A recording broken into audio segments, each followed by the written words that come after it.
BAYEX exercise, one of the major objectives was to bring in out-of-state civil support teams. So we have Oregon, Idaho, Nevada, and then our Southern California team came up to also participate.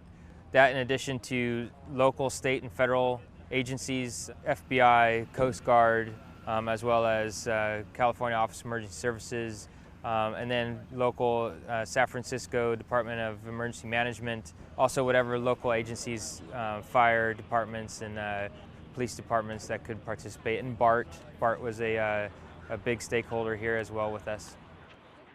Civil support teams are designed to assist, assess, and advise civil and domestic authorities, federal authorities, in incidents involving CBRN or chem-bio rad nuke attacks or man-made disasters. So the purpose of this exercise is for us to come together and train with our sister agencies and partners.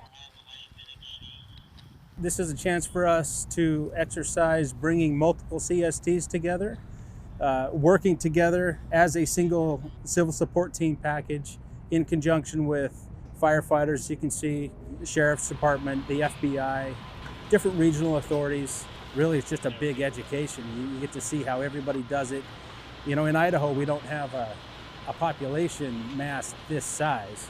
So this is kind of a new experience for us. We get to see how a fire department that is used to this size of population gets to operate.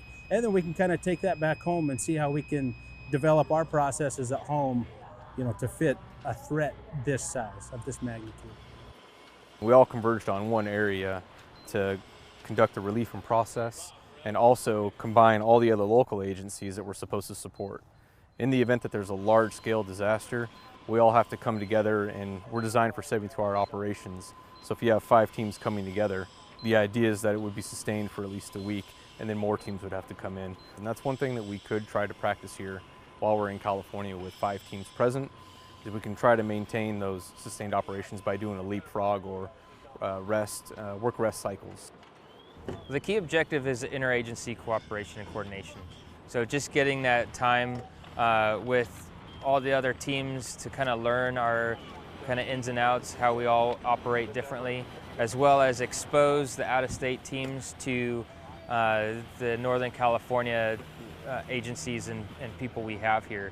Making those relationships is key for future events, because we know that if it's something big, that we'll be requesting out-of-state units to come in and help support us. So we thought that this exercise would create an opportunity to give those out-of-state teams exposure and allow us all to work together.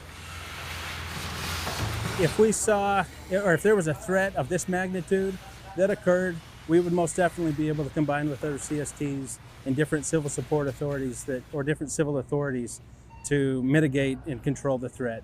That's why we do these exercises. You know, you don't want your first time meeting somebody to be on a real call. So we set up these exercises, we get to know people, we get to know processes. And so when the real thing does happen, we already know each other, we already speak the same language, and we can iron out a lot of the potential problems early. Well, we just want to make sure that we are bringing in those key stakeholders that definitely have something invested in a response, and give them the time out here to familiarize themselves with our land, our culture, all our different challenges, so that if they're ever in a situation where they have to come to California, that they'll be ready to support us, because that's what we really want.